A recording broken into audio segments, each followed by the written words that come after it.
जब भगवा आलोक में 18 से 22 सितंबर तक संसद के विशेष सत्र आयोजित करने की घोषणा हुई तो विपक्षी दलों को इस बात का किंचित भी इल्म नहीं था कि इस विशेष सत्र में आखिरकार होगा क्या, क्योंकि जब भी ऐसा कोई विशेष सत्र आहूत होता है तो ऐसी परंपरा रही है कि तमाम पार्टियों से बात कर सत्तारूढ़ दल की ओर से एक कार्यसूची तैयार की जाती है और इसकी सूचना तमाम दलों को दी जाती है। सो नाराज होकर सोनिया गांधी ने पीएम को एक चुभता पत्र लिख डाला और इसमें उन्होंने महंगाई, बेरोजगारी, चीन, अदानी जैसे 9 प्रमुख मुद्दों पर चर्चा की मांग कर दी। इस पर त्वरित कार्रवाई करते सरकार ने पोस्ट ऑफिस बिल, मीडिया संस्थानों के रजिस्ट्रेशन बिल, वरिष्ठ नागरिक कल्याण विधेयक, अधिवक्ता बिल समेत 8 विधेयकों की लिस्ट जारी कर दी, जिन विधेयकों को इस विशेष सत्र में लाया जाना था। पर मोदी सरकार के तुरुप का इक्का महिला आरक्षण बिल का इसमें कोई जिक्र नहीं था। 5 दिन का ये विशेष सत्र 4 दिनों में ही समाप्त हो गया।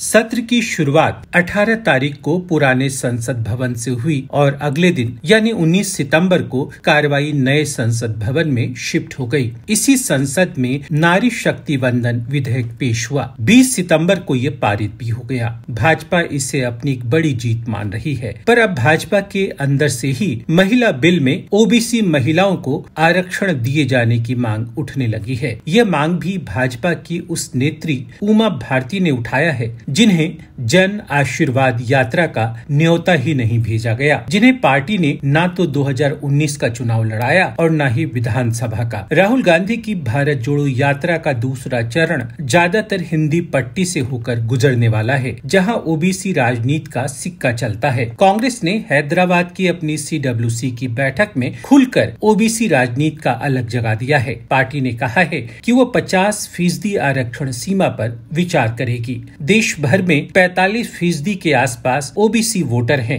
हिंदी पट्टी में तो ये प्रतिशत बढ़कर 54% तक जा पहुंचता है। जैसे बिहार में 61%, राजस्थान में 48%, छत्तीसगढ़ में 45% और मध्य प्रदेश में ओबीसी वोटरों की तादाद 43% है। राहुल गांधी ने इसलिए कर्नाटक चुनाव में जातिगत जनगणना की मांग उठाई थी। अब राहुल कह रहे हैं कि भारत सरकार के 90 सचिवों में से मात्र 3 ही ओबीसी समुदाय से आते हैं। यानी विपक्ष ने भविष्य की राजनीति के रोड मैप का अभी से खुलासा कर दिया है। हर नई ईंट पर बस तेरा ही नाम है। इन ख्वाबों के मकानों में कभी ख्वाहिशें बिकती थी, अब वक्त बिकता है इन दुकानों में। हमारी वीडियोस को देखने के बाद लाइक और सब्सक्राइब करना बिल्कुल ना भूलें।